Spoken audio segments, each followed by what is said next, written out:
jahat dan zalim. Tetapi dalam bab ini, saya rasa sikap peri kemanusiaan itu perlu kita tonjolkan dan ketengahkan.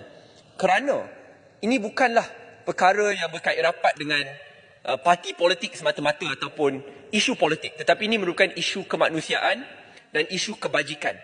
Kerana penafian peruntukan ini bukan hanya akan menyebabkan kesan negatif kepada ahli parlimen, tetapi orang susah di kawasan parlimen pembangkang. Apa contoh-contohnya? Saya lihat jawapan-jawapan rasmi. Hari ini saya dapat lagi satu daripada Jabatan Perdana Menteri. Typical formal answer yang mereka dulu bangkang, tapi kini beri jawapan yang sama seperti zaman Barisan Nasional. Ada beberapa perkara. Pertama sekali mereka katakan tak apa, kita masih berikan peruntukan pembangunan melalui kementerian. Mungkin mereka tidak fahami ada perbezaan yang sangat ketara di antara peruntukan pembangunan kementerian dengan peruntukan kebajikan. Saya beri contoh, di MUA saya dapat jawapan rasmi bahawa Jabatan Perdana Menteri berikan 200 juta ringgit. Bunyi syok, gah. Saya minta list senarai. Saya dapat senarai projek, akhirnya dalam 200 juta tersebut, 90% rupanya ke Paguh dan semasa Tan Sri Muhyiddin Yassin merupakan Perdana Menteri. Ini bukan peruntukan yang baru. Pada masa yang sama, peruntukan yang kedua pun adalah peruntukan yang telah diluluskan sejak tahun 2018. Tak ada yang baru pun. Tapi yang lebih mencemaskan, saya beri contoh.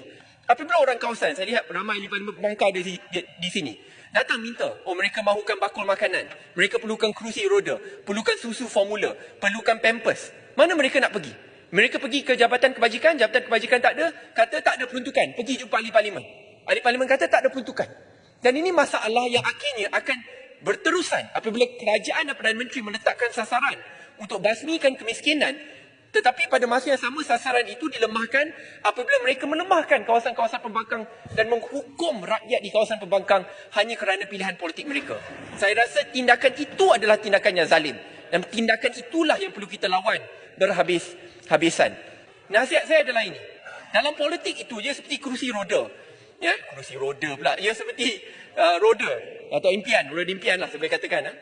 Sekejap kita berada di atas, sekejap kita berada di bawah. Apabila kita ada kuasa, kita perlu layan pembangkang cara sama seperti kita mahu kerajaan pada masa depan untuk layan kita jika kita di kerusi pembangkang. Dan kita tidak boleh lupakan perkara tersebut. Kalau ikut trend-trend yang undian, saya tak nak kata panjang lah, tapi kalau ditakdirkan kalian tewas tetapi berada di kerusi pembangkang,